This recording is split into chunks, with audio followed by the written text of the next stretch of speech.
With the recent Max Domi signing taking place, a light bulb instantly went off in my head, and I thought, why not bring this series back, as there was obviously some conflict he left behind. Therefore, I decided to unearth even more drama that we all seem to love indulging in, because why the heck not? This time around, I'm going to go over 3 sets of player-coach rifts that have taken place throughout the league. And with that, here are 3 NHL players that hated their coaches.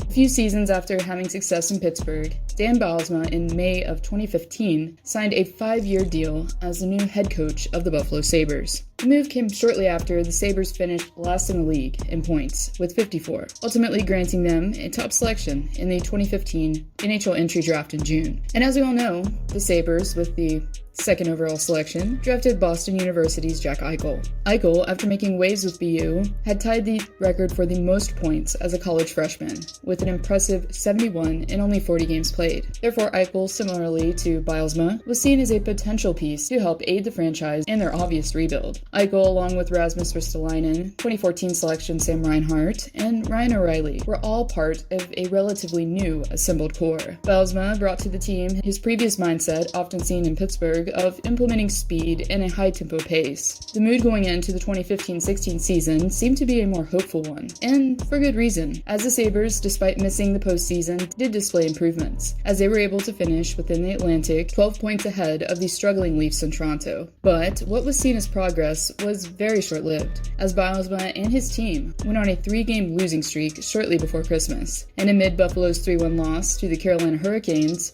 Eichel could be seen visibly seething from the bench, as Bylsma made the decision to pull the franchise star from the first power play unit in order to sub in Matt Moulson. And just like that, number 9 was made to sit again, according to Bylsma, following a turnover that led to Philadelphia's first goal of the contest. Jack is a star player, he says, no question, but he's a young player as well. He's got to learn that.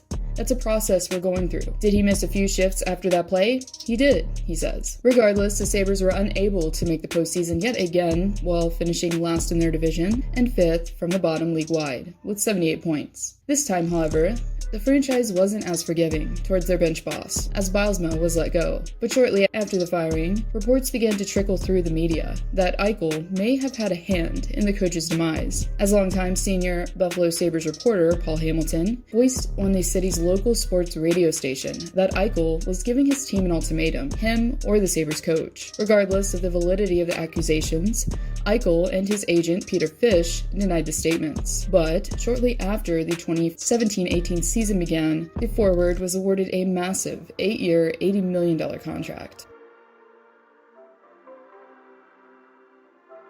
Hockey fans' favorite podcast, featuring former Pittsburgh Penguins Ryan Whitney and Paul Bissonnette, has helped to bridge the gap between players and fans, while giving them a more in-depth off-ice approach to NHL ongoings. And while it's been the perfect medium, it's also become a hotbed for controversial stories, one of which happens to be the not-so-cordial relationship former Red Wings coach Mike Babcock and retired forward Johan Franzen. During his interview on the pod, Franzen's former teammate Chris Chelios unearthed troubling events that took place during the postseason of 2012 between player and coach. Franzen was hurt at the time of the playoffs. We lost to Nashville, and some of the things he said to him on the bench, Chelios says, I don't know what he said to him behind closed doors, but he was blatantly verbally assaulting him during the game. It got to the point where Johan, no one really knew that he was suffering with the concussion and depression. He just broke down and had a nervous breakdown, not only on the bench, but after the game, into the rooms in Nashville. That was probably the worst thing I've ever seen, he says.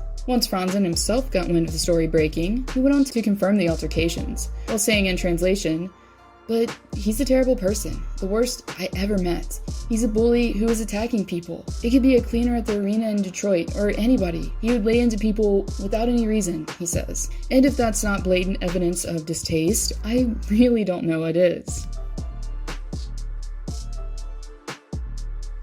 For most of us around the hockey world, Max Domi being traded wasn't a shock, as the forward during his short stint with the Habs had recently fallen out of favor with head coach Claude Julien. Domi, after arriving from the desert, initially looked like a steal, as he was able to have a career year with the Canadiens upon his debut season as a Hab, after recording 72 points in 82 games played. But unfortunately, Domi was unable to replicate the performance next campaign, and quickly found himself playing in unfamiliar territory, as he was moved to wing instead of his usual center center position. Over the last few games, we've noticed that Max isn't skating as well on wing as he was as center, Montreal's coach says. What's surprising is he spent the majority of his career at wing. When he played center last year, he used his speed right away. That's why we decided to put him back at center, Julien says. Center or not, another issue presented itself not long after, as Domi found himself warming the bench due to, according to Claude, Julien, taking bad penalties. But after finishing the season with only 44 points and 71 games played, Domi returned to play determined. Bad luck or not though, upon entering the bubble, Julien had Domi slotted in at wing, claiming that since the forward delayed his arrival due to hesitation for health reasons, he simply wasn't prepared for number 13's arrival. After the trade was announced, however,